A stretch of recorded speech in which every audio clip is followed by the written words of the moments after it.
السلام عليكم ومرحبا بكم معايا في مطبخ ميدوشا. ان شاء الله تكونوا كامل بخير. اليوم راح ندير لكم مملحه من مملحات رمضان، لي كورني بالعجينه السحريه ولا فخس هايله بالبيشاميل والدجاج، تجي من اروع ما يكون. نتمنى ان شاء الله تعجبكم. وقبل ما نبداوها نصليو عند اللهم صل وسلم وبارك على سيدنا محمد وعلى اله وصحبه اجمعين. نجو اول حاجه نديروها العجينه. عندي هنا كاس ماء دافي وكاس حليب دافي.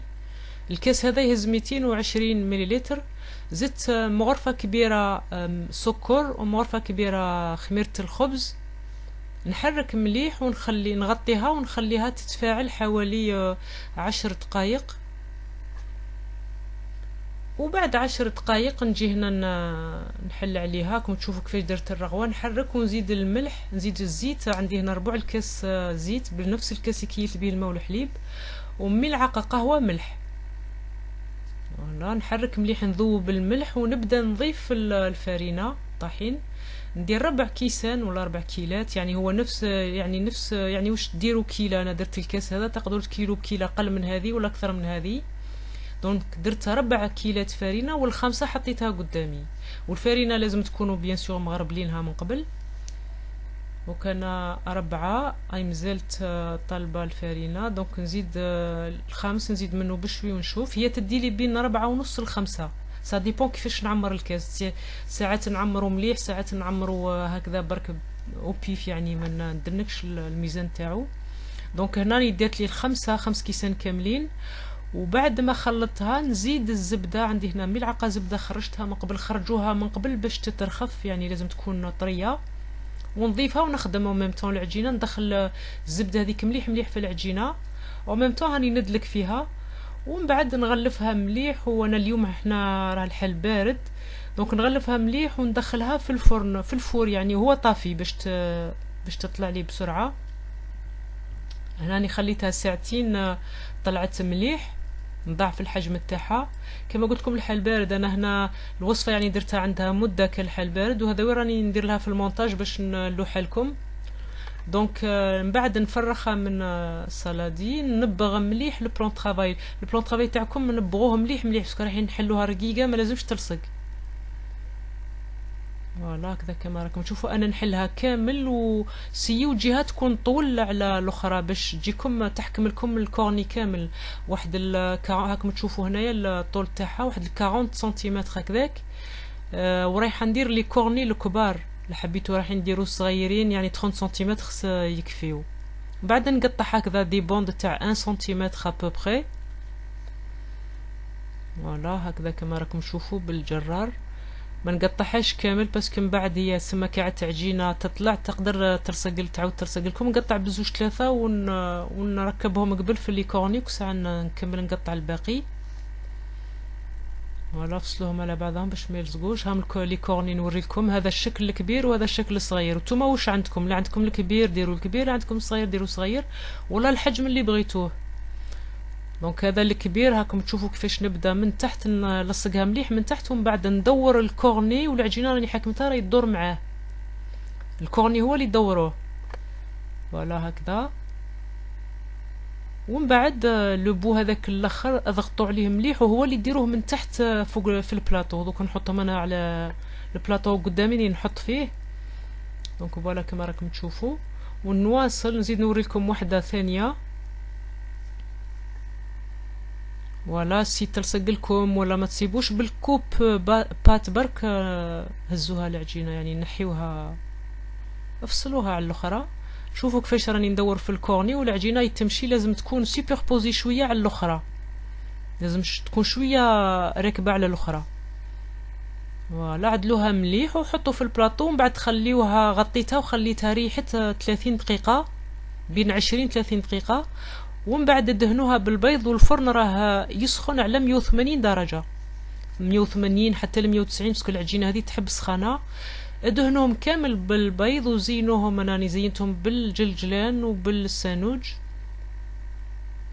هكذا كما راكم تشوفوا. والبلاطو نبغته بشويه فارينه وباش حطيت عليه لي كورني، وندخلها في الفرن حتى تحمر تولي بيان دوغي من فوق ومن تحت.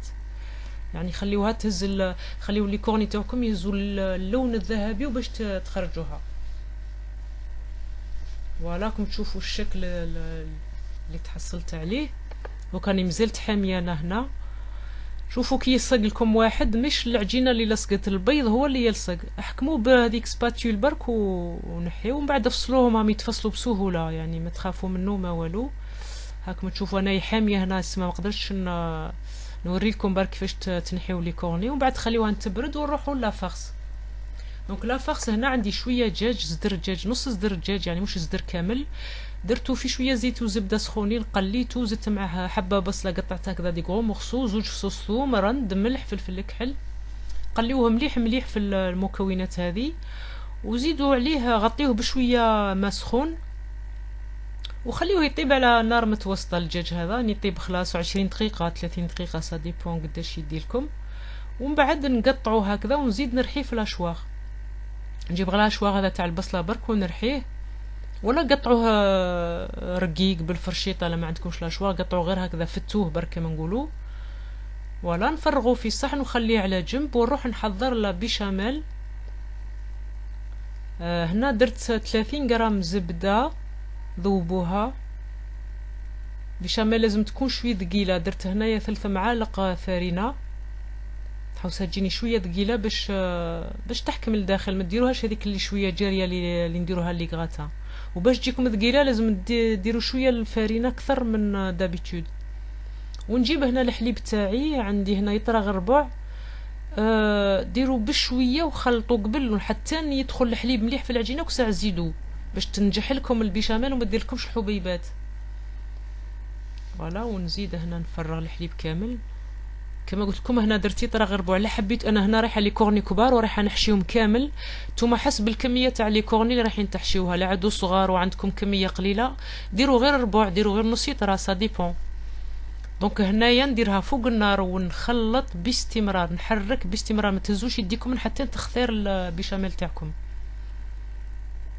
فوالا باش ما تلصقش. ومن بعد التخثير نطفي النار عليها ونزيد الجبن. درت انا هنا الجبن المثلثات، حركوه مليح يعني ميمو يقعد منه حبيبات معليش سي با غاف. زدت جبن مبشور وزدت اللحم اللي رحيتو، وديروا شويه معدنوس مجفف، انا درت المجفف هنايا، وزدت الملح والفلفل الكحل وخليتها بردت. غطيوها هكذا او كونتاكت بالفيلم اليمونتير او كونتاكت باش ما تنشف لكمش من فوق، وخليوها تبرد تماما. ومن بعد ساعه نحشيو لي كورني تاعنا. وبيان سور لي كورني تقدروا ديروا كميه كبيره وتخبيوهم، وفي رمضان هكذا غير تجبدوا ديروا الكميه اللي تحتاجوها. انا هنا البيشاميل هذه والدجاج درتهم في بوش دوي، تقدروا غير بالمغرفه برك تحشيو. يعني انا حبيت ندير لا بوش دوي باش يجي لو طرافاي نظيف شويه. وحشيو الكورني تاعكم مليح وغطسوه في الجبن المبشور. ابخي التزيين حبيتو تزيدوا تزينوه من فوق كل واحد، وانا هنا درت عادي برك للدار كما نقولوا للبيت. ونواصل هكذا حتى نكملهم كامل ونرجع لكم. وهناكم تشوفوا الشكل النهائي تاعهم، يجي هايل، يجيو باهيين ويجيو بنان. فوالا بصح هذه يعني لاباط بريوشي كما نقولوا تاع العجينه السحريه. راكم تشوفوا الصغير والكبير، راني وريتكم لي دو موديل، وانتوما واش بغيتوا، حبيتوا ديروهم صغيرين حبيتوا ديروهم كبار. وهاي لا فخس الداخل. وهذه هي الوصفه تاعنا تاع نهار اليوم، ان شاء الله تكون عجبتكم. وشهيه طيبه وبالتوفيق، والسلام عليكم ورحمه الله وبركاته.